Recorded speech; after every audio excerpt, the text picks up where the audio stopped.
Greetings, everybody, and welcome once more to Dracovin Empire. Are you ready to dive back in time? We're going to be heading back into the history and learning once more about Magic the Gathering sets, products, releases. Yes, Magic the Gathering History Day. I am your host, I am your guide, I am your master of time travel and emperor here, Tantus Naravan Dracovin, ready to open up a time portal back to the insane year of 2013. Was a dozen years ago. We're definitely going to be learning something in the past. But if you're ready to travel back in time and learn about today's product, Duel Deck, Heroes versus Monsters, you only need to take my hand. I will guide you back in time, safely, to visit there, to learn about the product, and to head home. You will have to do something for me. Make sure, if you're not subscribed to this YouTube channel, you are! You're watching me there. And make sure to comment. Did you own this one? What do you think about it? Especially because this is also a preview of a world to come. Yes, we are preparing to head to this. Come now, let us go and learn all about this. We arrived back in 2013. Let's learn. Duel Decks, Monsters versus Heroes. So we were 12 sets into the Duel Deck series. 12 sets in, 12 years ago. Interesting little juxtaposition there. It was officially released on September 6th of 2013 and had an MSRP of $19.99, 20 bucks. So pretty good. We don't get products that cheap anymore. Sorry, Magic. I can't complain about that. Anyway, this is its set symbol, which is, I guess, related to Theros. It was designed by Chris Miller, Kelly Diggs, and Sam Soddard, both which also developed it. The planes itself were Theros, but there were some cards that were kind of Dominaria related. But again, being this general idea of more heroes versus monsters, it was more multiverse universal. It was 260 card decks, 120 cards total, the usual things that you get from these pre-constructed decks. Basically, one of the decks was the Hero Deck. There's the product. The Hero Deck was a red-white deck. And the other was the Monster Deck, which was a red-green deck. Both of them were red. And again, both of them would tie into and preview Theros without previewing a lot of mechanics of Theros. This is the interesting thing, is they both previewed Theros and didn't do a lot to preview Theros. We'll kind of dive into it, but it's very interesting that way.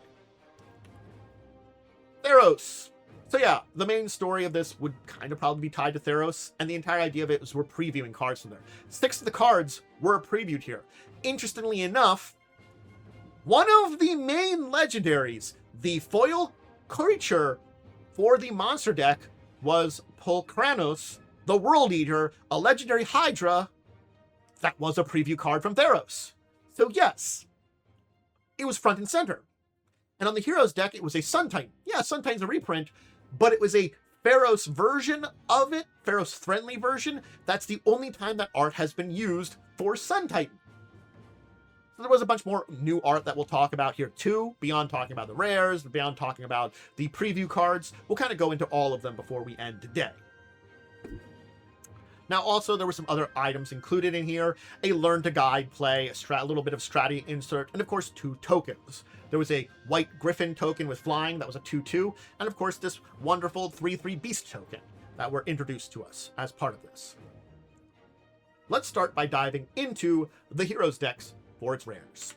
Ba-bum! Yes, let's talk about the various ones here, and then we'll talk a little bit about promo cards and all those kind of things as we kind of run through everything here. So of course we start with Sun Titan. Sun Titan being a reprint here, a 6/6 vigilance. When it enters the battlefield or attacks, you return a permanent card with a converted mana cost of 3 or less from your graveyard to battlefield. Sun Titan's pretty good. Not the best of the Titans, but a pretty good Titan, and always has some decent play. We have Figure of Destiny. I love Figure of Destiny. It's not great, but I find it silly. It's basically a 1/1 for 1 either red or white mana, and for red or white, it becomes bigger. If it's you pay 1 to make it a 2/2 Kithkin Spirit. If it's a Spirit, you can spend 3 to make it also a Warrior, and if it's also a Warrior, you can spend 6 to make it a 8/8 Avatar with flying and first strike. You power it up. It's funny, and I love it, and it's not that great, but I love it. Of course, we have Kamal Pitfighter. from Dominaria, a 6/1 haste, kind of like he has 6 mana, so he's not as great as a Ball Lightning, but his big thing is he basically taps to deal 3 damage to a target creature or player. He's the jacked up, super steroided, tap to do damage creature. Winds of Wrath is a destroy all creatures that aren't enchanted, they can't be regenerated. Theros being a very enchantment heavy deck, it makes sense that, if I enchant my creatures, they don't die. Noblest of War, a flying 3/4 that gives attacking creatures you control +2/+0. Basically boosting your things when they attack. Now, interestingly enough, hello, Annex and Cymede. Why are you important? Well, you are both a rare from the set and a preview card. Yes. The Heroes deck had a preview card that was rare. The Monster card had a preview card that was mythic. So this is a preview from Theros. Hi, we'll see you again in Theros. A 3/2 First Strike Vigilance that has Heroic. When you cast a spell that targets them, creatures you control get +1/+1 and trample until their turn. Heroic is being introduced here, and basically you can see what its ability does. We also have a preview card, Ordeal of Perforos. An enchantment, when it attacks, put a +1/+1 counter on it. If it has 3 or more, sacrifice Ordeal of Porphyros, and when you sacrifice it, it deals 3 damage to target creature or player. So you would throw it on a creature, it kind of it boosts it with +1/+1 counters. Eventually you lose the enchantment, but then you do 3 damage to something. Not bad, not great. And then similarly speaking, also for our good old previews, the preview from the Heroes deck is Cavalry Pegasus. A flying 1/1 that when it attacks, each attacking human gains flying until end of turn. Now, let's turn to the monster deck. Polkaros, the World Eater, yes. Now, similar to before when we were introduced to the Heroic ability, we're introduced to the Monstrosity ability. These are basically the two things that we're kind of previewing in this deck. So it's a 5/5 for 4 mana. And it has this Monstrosity ability, where you pay XX and a green, and then if this creature isn't monstrous, put X +1/+1 counters on it, and it becomes monstrous. Basically, a one-time only, I spend a lot of mana and make this Hydra bigger. Well, it's a 5/5 for 4, so it's pretty good. But when it becomes monstrous, it deals X damage divided as you choose among any number of target creatures your opponent controls. Each of those creatures deals damage equal to its power to Polkaros. So yeah, you can possibly nuke a bunch of things when it becomes monstrous, but then it nukes things back too. So kind of make a choice there too. Other rares in the monster deck was Scrag, Firebird, with a Bloodthirsty ability. And if an opponent was dealt damage, it enters the battlefield with 3 +1/+1 counters on it. So if you deal an opponent damage, it's a 6/6 flyer. And for 3 mana, return it from your graveyard to your hand. Only if your opponent was dealt damage this turn. Conquering Manicore, a flying 5/5. When it enters the battlefield, gain control of target creature and opponent controls at the end of turn. Untap it, gains haste. Steal thing for a turn when it enters. Duel of Calamity, a trample 6/6. Whenever Duel of Calamity deals 6 or more damage to an opponent, destroy target land they control. Ooh, land hate. But mean there. Troll Aesthetic, a 3/2 hexproof that regenerates. That's it. It's pretty good, but it's there. And then Crater Hellion, a 6/6 echo, meaning you've got to pay its cost twice. Unfortunately. But it is when it enters the battlefield, deals 4 damage to each other creature. You don't have to pay its echo cost. You could throw it out, nuke everything, let it die. Or you can keep it around if you have the mana and don't have anything else to cast. Your choice. Now, other than Polkaros, our big Hydra, there was 2 other preview cards in this deck too. Destructive Reveille was one of them, where destroy target artifact or enchantment and deals 2 damage to that permanent's controller. Mentioning Xenagos there, who will be important to the Theros storyline. We'll get into it when we talk about Theros. And of course, Satyr Hedonist. Satyrs will be important. For 1 mana, you sacrifice it to get 3 red mana. Yeah. 2/1, pretty simple, but sacrifice it for a mana to get 3. 2 mana bonus. Now, there was some new art on various cards. Let's take a look and talk about that new art. And we can start, of course, with Beast Within. Yeah. There were effectively, I I did show, there were some other cards that I've shown that do have technically new art, but other than those, there are 7 other cards that aren't rare that have new art. And it's entirely a mess. And I will also note here that some of the new art here, also it's important to note, technically were art that showed up in non-paper. Basically, they showed up in promo on Magic Online. That's an interesting thing about this, too. We did have some Magic Online new art promos. I'll point it out when we get to it. And anyway, Beast Within. Destroy target permanent. Its controller gets a 3/3 beast. Fires of Yavimaya, where creatures you control have haste. And of course, you can sacrifice the fires if desperately needed to be and give target creature +2/+2 until end of turn. You know, I'm a little desperate here. I require this little bit of boost here. Ready for the fires of Yavimaya. A Griffin Guide. Yes, Griffin Guide, who's here to help us out.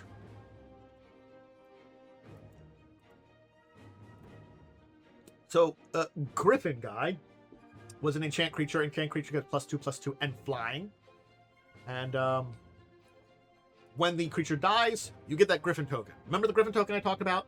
Yeah, you get it then. Miraculous Recovery. Hey, I'm back. I'm feeling better than ever. So this is return target creature card from your graveyard to the battlefield and get a +1/+1 counter on it. You bring it back. It's ready for action again. Orcish Lumberjack. I do love this guy. He's not the greatest, but I love this guy here. And I love the art on this one here. It's so much... Yeah, the original Ice Age art was very silly, but this one here just has a style to it. It's a... You can tap and sacrifice a fires to get 3 mana of any combination of red or green. Yeah. If you need a big boost of mana and you don't care about the lands, and you want to get that big creature out that'll get you to win today, Orcish Lumberjack can be good. And in decks where you can get land back, it could be probably better too. But, you know, it depends on the deck, so to say. Regrowth. So, Regrowth's an interesting one. Again, we got some newer art here for Regrowth, and it's return a graveyard creature from a card from your graveyard to your hand. Pretty simple there. Regrowth is just, I get something back. Again, has its uses. And then, of course, Pyrokinesis. Or, sorry, yeah, Pyrokinesis. So, Pyrokinesis here is our good friend who had a Magic Online promo. This is one of the ones I can point out that had a Magic Online promo of this art that became its art. So, you know, a online digital version of this art that became the physical art. This one is you can exile a red card rather than paying its cost and deal 4 damage divided among any number of target creatures. So it is an expensive 6 mana, do 4 damage divided among any number of creatures, but you can just exile a red card to cast it for free instead, you know? So it's instantaneously, I need to do 4 damage, I need to nuke something, I can just get rid of a card. So it does have its uses, it's not terrible. But again, this art was seen in a Magic Online promo. There we go. There's our alternate arts I can point out. Now there's one more thing to talk about. The world's smallest duel deck. Yeah. Once again, we can thank the world's smallest toys for giving us a version of a bunch of these different decks. So in 2022, the world's smallest toys basically being a collection of a bunch of these duel decks in tiny, tiny form. And they are hilarious. They really are. This isn't the first one I've shown of these. Probably won't be the last one. I don't know how many they did in the end. That's not something I kind of dove into. But yeah. It's really funny. I have the size comparison here. The Heroes and Monsters duel deck, that's still available. There was other ones, the Johnny vs. Nicol Bolas one. But yeah, this is one of the ones that still does exist. Like, if you look up on their This is the third one they did. This was the third in their series. They did the world's smallest Magic the Gathering decks. It's tiny. Miniature folios, they are fully playable. Even though they're tiny. They're adorable. I love these. I don't know what to say about them other than they are adorable, they're silly, and they're technically available. If you want to get this one, because it's, you know, these are cards you're not playing in any Magic the decks. It's if you go to World's Smallest Toys, I did find a version of it online for $7.24. So not expensive. But again, they're miniature proxies. They're not anything special. They're if you want to play these two decks together, you can. You can do it now. You can get them, play the two against each other, and have a little fun with the tiniest decks in existence. If you aren't collecting cards from it or need cards from it, the actual product's probably more expensive. Unfortunately, nowadays. Because it has been out of print for quite a number of years. But there you go. Dual decks, monsters versus heroes. The deck itself, the two decks, I don't think are really super special, super great, super crazy. They're not bad. I'm going to say that when I look at them and look at the cards, look at the rares. There are rares in amongst them that I'm like, I can see places where I could use them. Some of these definitely. Like the Sun Titan, Kamal, I can see him. Winds of Wrath, probably a good board wipe in certain circumstances, especially if you're playing an enchantment deck. Some of the stuff from the red deck, the Dues of Calamity, the Troll Aesthetic. Again, I can see places for these things in other decks. And these two decks themselves aren't bad. But I think that's not the point of them, really. This was the interesting thing about the dual deck series as it kind of had evolved to at this point in time. They tended to be, well, previews. This was previewing Theros. The Sorin versus Tybalt decks previewed Innistrad. We are previewing the next block now.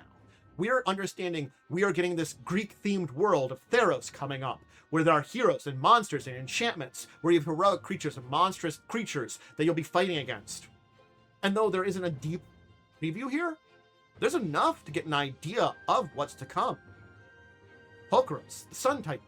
There is both this kind of like idea of an art style and a preview of those cards coming in here right front and center. Just a little ways away from when we're getting into Theros proper.